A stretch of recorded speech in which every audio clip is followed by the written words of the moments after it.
CNN10 script, Monday, May 19th, 2025, script 116. Checking in on Main Street, April 1st, 2025. Reading aloud. The latest slew of economic indicators did not paint a very inspiring picture about how the U.S. economy is holding up amid all of this turbulence out of Washington. And these new economic numbers did not sit well with investors on Wall Street, with U.S. stocks experiencing another bout of turbulence ahead of next week's significant announcements on tariffs. So let me run you through some of the key findings from today's economic reports. First, the Fed's go-to inflation metric found that Americans are saving more and they're spending less ahead of tariffs. And this report also suggested that inflation is kind of stuck in this no man's land. Right, not as bad as a few years ago, but also not great. Core inflation, which excludes food and energy, it heated up in February. That's significant because economists say that core inflation is a better indicator of underlying pricing pressures. And keep in mind these are numbers for February, so they don't fully capture the elephant in the room, the trade war. Right, this is price changes before much of the tariffs, including the tariffs on steel and aluminum, the tariffs on Canada and Mexico, and some of the tariffs on China, for all of that even kicked in.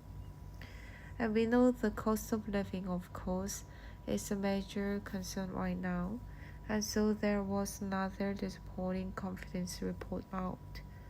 This is from the University of Michigan, and not only did they find that consumer sentiment fell sharply in March, but some of the underlying indicators here were also concerning. Consumers' outlook for the future fell significantly. Two-thirds of consumers are now expecting unemployment to increase. That's the most since the Great Recession.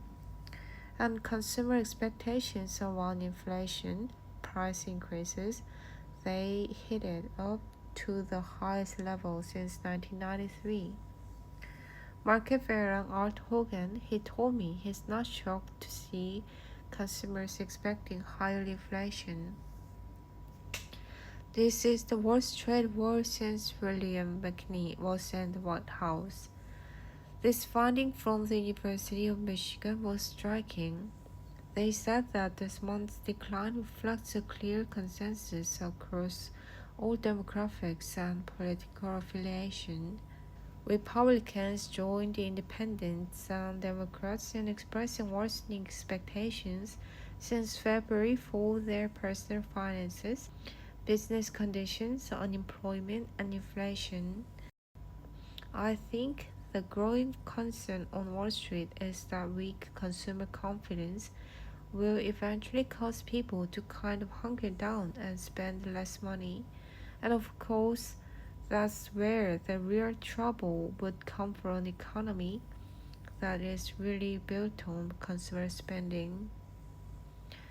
Pop quiz Asha, when was the first drone ever flown? 1899, 1917, 1948, or 2001?